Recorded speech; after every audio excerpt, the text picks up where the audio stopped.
saya Konita Zakadia. Di sini saya akan menjelaskan tentang pengertian limit.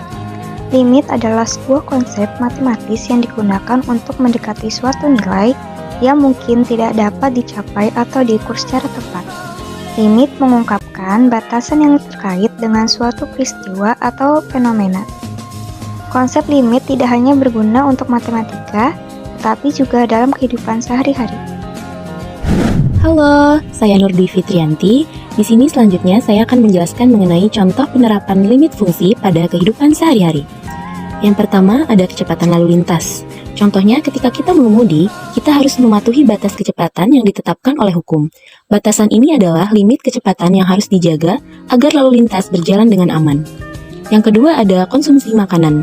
Dalam pemilihan makanan, kita sering dihadapkan pada batasan asupan kalori, lemak, atau gula harian. Ini adalah contoh limit dalam kesehatan dan gizi.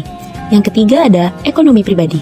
Dalam pengelolaan keuangan pribadi, kita sering dihadapkan pada batasan pengeluaran yang harus dijaga agar tidak mengalami masalah keuangan. Halo, nama saya Bintang Ramadhani. Di sini saya akan menjelaskan contoh soal dari kecepatan lalu lintas. Sebuah mobil bergerak dengan kecepatan setiap saat. Dirumuskan dengan VT sama dengan T kuadrat min T, V dalam meter, T dalam detik. Jika T mendekati 5 detik, kecepatan mobil mendekati. Diketahui VT-nya yaitu T kuadrat min T. T mendekati 5 detik, jadi limit T mendekati 5 sama dengan limit T kuadrat min T.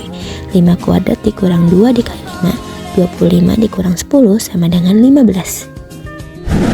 Halo, saya Melinda Hermawan. Di sini saya akan menjelaskan mengenai materi selanjutnya, yaitu contoh penerapan limit dalam bidang lainnya. Yang pertama, bidang fisika, yaitu untuk menghitung rotasi bumi dan benda-benda lain yang berbentuk elips, seperti komet karena rotasinya berbentuk elips.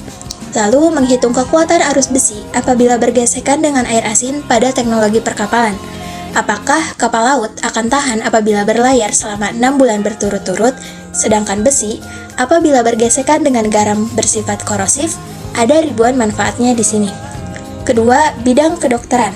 Dalam bidang kedokteran, limit trigonometri digunakan untuk mengukur rabun dekat atau rabun jauh dari seorang pasien.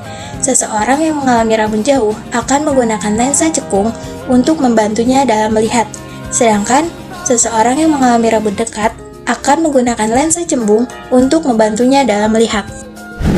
Halo, saya Siti Salvanur Salsabila, bidang kimia. Dalam bidang ini, limit fungsi berguna untuk menghitung kekuatan besi yang bergesekan dengan air asin dan menghitung ketahanannya dalam menghadapi pengkaratan. Pembuatan tanggal kadaluarsa makanan. Sekian video dari kelompok kami, thanks for watching.